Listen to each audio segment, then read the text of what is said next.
let's get right into it. Independence is only half the story, okay? When you stop people pleasing, people will tell you that you're becoming independent. But like I said, it's only half the story, because what's really happening is far deeper and far more tender.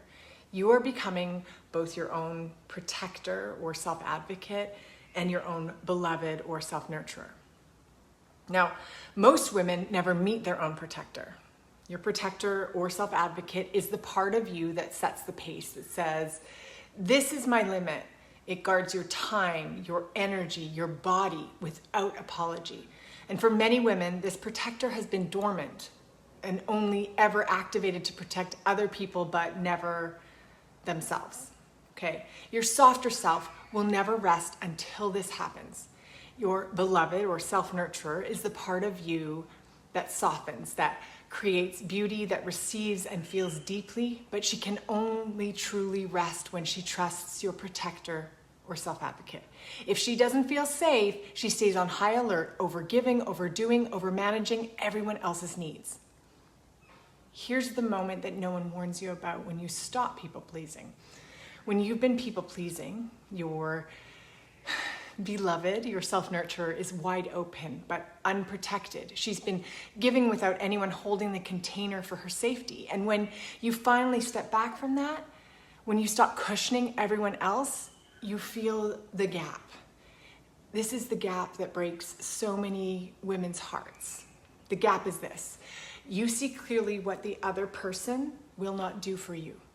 You notice the care that's missing, the protection that's not offered. You stop overgiving and you notice the silence where you wished there would be devotion. The ache you feel is not a weakness. While your protector or self-advocate is learning to protect you, your beloved or self-nurturer still aches for someone else to rise for her. And that ache is not a weakness. It's the part of you that remembers you are worthy of being cherished. You might feel like you're holding yourself up with one arm before you've fully built trust in yourself, okay? There will be moments where it feels like you're holding yourself up with one arm while grieving with the other. Your body will feel it too, likely tension in the chest or tightness in the ribs, fatigue in your joints, because you're changing the way that you carry your own safety. The work isn't to harden or to shut down. Again, work isn't to shut down your beloved or self-nurturer or to harden into your protector or your self-advocate.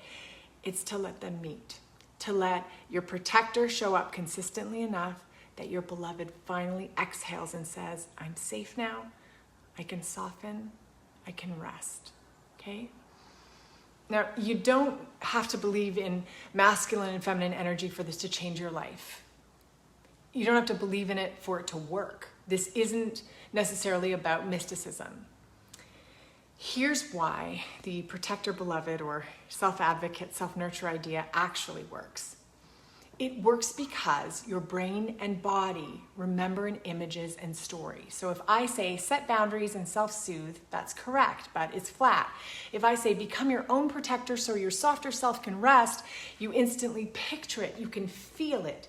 That image becomes a shortcut for your nervous system when old habits try to pull you back.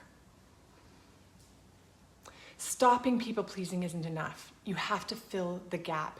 And it works because it's about integration, not just stopping a behavior. Most advice says, just stop people pleasing. But what do you replace it with?